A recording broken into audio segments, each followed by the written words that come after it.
What's up? This is Chris from the Blogger Evolution podcast. Now, I have been a full-time blogger and content creator for about 7 years now, and let's just get right into it. This is 50 blogging tips in 12 minutes. All right, so number 50, stop placing these huge featured images on top of each one of your blog posts. Put them somewhere else. Still use a featured image, but just be sure to push the content up onto the site as much as you possibly can. This will help with how long people stay on your site, which will in turn help you make more money with display ads. Stop using SEO plugins like Yoast or All-in-One SEO or even Rank Math, even though that's probably the lesser of the evils when it comes to those SEO plugins, because they can just usually be a distraction, and regardless, you can rank on Google just fine without them. Before you sit down to actually begin writing your blog post, Google the keyword phrase that you're going after to make sure that you have a shot at ranking for it, and if you do, you know what to include in your article so that you can match the search intent. This is going to be a controversial one, but turn off blog commenting. If it's not necessarily required for your brand, you probably don't need them. They end up just becoming a big headache later, so just completely turn them off. Increase the font size of the wording on your site because it makes it not just easier to read, but it also gives more real estate for ad networks to be able to place more ads. Go for anywhere between probably 18 to 20 pixels. Forget Instagram, forget Facebook, forget Pinterest. Learning Google SEO is going to give you the biggest return on your investment with not just time, but also your money. So don't worry about other social media platforms. Just concentrate early on, especially if it's your first site, on Google SEO. Learn to fear regret more than you fear failure. This way, when months or even years pass by, you won't have to worry about looking back and thinking what could have been because you didn't try. Just get started. If you write a top whatever post, top 5, top 10, whatever it happens to be, and you end up ranking number 1 for it, reach out to each one of the brands on your list and see if anyone will be willing to pay you to be on the number 1 spot on your blog post. Don't worry about trying to put backlinks or anything like that onto your site until you at least have 30 to 50 articles. You need to have some sort of foundation before anyone's going to want to link to you. Learn to write in the first person, meaning write as if you're talking. This way you can use words like, this is what I did, this is what happened to me. Infusing this is going to help lift your personality off of the written word, and people are more likely to follow and buy from you. Start building an email list sooner rather than later. It's just worth it. It's going to end up paying you so much more in the long run. And after you've gotten the email address, don't forget to actually email the people and to start building a relationship as fast as you can. In the early stages of a new blog or niche content site, don't worry about wasting money on very expensive keyword research tools. Just use tools like Google Autosuggest or Answer Socrates to be able to find good enough keywords and just start writing. Even though your main focus is going to be to get the traffic up on your site as fast as you can, don't be afraid to go after some higher paying affiliate opportunities so that you can make money faster.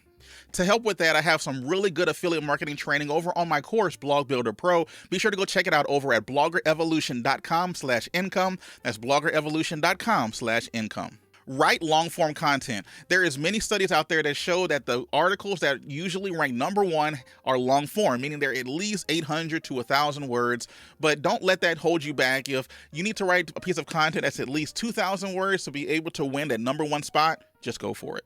Make good content, as in make something that's going to be helpful to somebody, that's going to help someone get out of a jam, that's going to help answer their question or whatever it is that you're doing with that particular blog post. Make sure that it's good and helpful and isn't just a whole bunch of fluff that helps nobody. Try not to do all of this on your own. Invest in some specific coaches or courses in order to help you bridge the gap from one place to another. And I don't mean like life coaches or anything like that. Actually, somebody who specializes in one thing and does nothing but teach people that thing. So invest in that. Be sure to split test landing pages as well as using a heat map plugin so that you can see where people are clicking. This way you can put things and maneuver them on your blog in such a way that will increase the amount of people who click and go to your affiliate offers or your own products. Build up your blog with the intent that you might sell it in the future. Now, I'm not saying that you will definitely sell your blog in the future, but if you do that, it's going to help you be on point. It's going to help you cross your T's. It's going to help you dot your I's to make sure that everything makes sense if somebody else were to look at it. Create a content calendar so that you can plan out your blog posts. The thing is, consistency is important, but it's more important for you than it is for the blog. Try your best to post as much content as you possibly can that works for you. And with that said, don't compare yourself to others. Compare yourself to yourself. How well did you do last week? How well did you do last month? And then how well are you doing right now? Compare those results and then make decisions moving forward. Be sure that your site is connected to Google Analytics and the Google Search Console. This will give you tons of information to see what Google is trying to rank you for and how you can optimize your site so that you can rank for those terms. Get away from big, bulky page builders and learn to use Gutenberg. It's going to help with your core web vitals and make sure that the user experience on your site is lightning quick. If you are going to invest anything onto your site, be sure that you invest in good hosting. It doesn't have to be the fastest on the planet, but it definitely can't be the slowest. Remember, you get what you pay for. Don't settle for these 1 penny a month type hostings. Actually pay for something that's going to make sure that your core web vitals and that the speed on your site is great. Don't be afraid to buy a domain name. There's some type of mental trigger that really shows that, okay, now my business has a name and you're going to take it more seriously. So be sure to buy it. It's very, very cheap, maybe $12, $13 per year. Include multiple images and videos and even charts on your blog post so that you can lengthen them out as much as you possibly can. By doing this, it's going to in turn help with the ad revenue. Whatever pages make the most money, whether it's with affiliate marketing or ad revenue on your site, try your best to internally link from other articles to that one. This way you can give Google a clear indication of what the most important pages on your site happens to be. Always have a clear and decisive call to action within your blog post on every single blog post. This way you give people an indication as to where they need to go afterwards. It doesn't always have to go to an affiliate offer or anything like that. It can be something as simple as going to another blog post to read it or to join your email list. Save hundreds, if not thousands of dollars by constantly looking for lifetime deals with certain tools that you might need to grow your site. I've literally saved thousands of dollars by doing this just by investing a couple hundred up front. You can find a lot of these lifetime deals right over here at AppSumo. Be sure to go check them out. They got some great stuff there. A great hack to get some amazing backlinks onto your website is to try your best to be featured on podcasts that happen to be in your space. There's literally hundreds and thousands of podcasts out there. You just need to find the one that talks about what your website is about and try your best to get featured on it. Use numbers and statistics in your blog post because this is like link bait for journalists who are looking to quote other types of articles. This is another great way that you can get natural backlinks to your site without even having to try. Stay under 60 characters for your titles. This way, the entire title of your blog post will be able to show up in Google and it's not going to have that truncated ...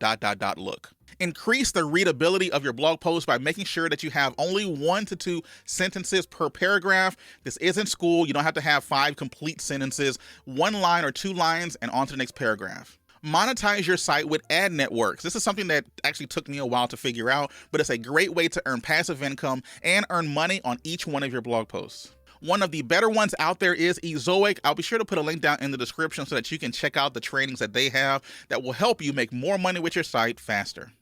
Whatever keyword you happen to be targeting, be sure to place that keyword in the first 100 words of your article. It makes it a lot easier for Google to understand what your blog is about. After you have written your blog post, be sure to spell check and grammar check and all of that fun stuff. I use Pro Writing Aid. It's a lot cheaper than Grammarly is, plus it gets the job done. This one might seem counterintuitive, but you must link to other external resources to help support your argument. Anytime you have some type of claim or you say something that seems factual, be sure to reference whatever website you happen to be getting that information from. This way you can seem more credible. Commit to at least 100 articles or 1 year into your blog before deciding to quit. You need to be able to put some good, consistent effort into it if you want to be able to see the returns from it. Include a 200 to 300 word about me or about us page on your website and be sure to put it in the header of your site. That way it kind of further legitimizes who you are. You're not just a random blog that's just spurting out information. It's something that people can click on and see this is a real person behind the words. Do not look at your analytics every single day. Try to commit to yourself that you're only going to look at them once a week or maybe even once a month. Early in the site, it's just going to be discouraging and cause you to not move forward. Since you will be making the majority of your income from a website, be sure that you back it up. And don't just depend on the host to do it. Be sure to use a plugin like WP Manage or Updraft Plus. They're very, very cheap and is very much better for your peace of mind in case something catastrophic were to happen and your website were to disappear. Try not to look at a 1,000-word article and be discouraged. Break it up into sections and create an outline for your blog post. This way you might be writing 4 to 5 mini 200-word posts rather than looking at the big picture of one 1,000-word post. Be sure to include good subheadings within your post, making it more scannable and so that people can read it really quickly. Don't put bad subheadings such as try this or this is or something like that. Be sure to put in the subheading what the actual section of the article is about and then let people decide if they want to continue reading. Open each and every one of your posts with a quick story. And I mean quick, I mean 1 sentence, 2 sentences max. This way you can show people that you are actually in the space and that you're somebody who can help them. Don't waste people's time, get through the point, and then move on to the rest of the article.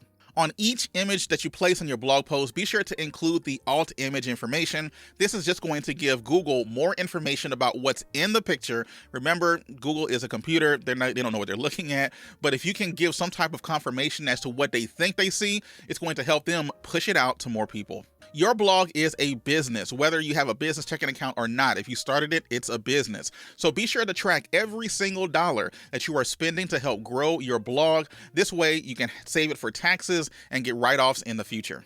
Invest money into your blog, or if your blog is already making money, reinvest a good portion of that back into the blog. Usually this is going to be reinvested into creating more content, which is going to give you the biggest ROI of anywhere else. When choosing blog posts to write, be sure that it's evergreen content, meaning this is content that's going to be relevant now, relevant in 5 years, relevant in 10 years, because chances are, if you write a good article and it ranks #1, it can rank for that amount of time. And finally, the #1 blogging tip that you need to hear is to just get started. Blogging is overwhelming. There's a million things that need to happen in order. So if you want some help in being sure to navigate this field, to make sure that you're making the right moves early on, be sure to go check out bloggerevolution.com/income. That's bloggerevolution.com/income. I have a free workshop there that explains how you can get started right now.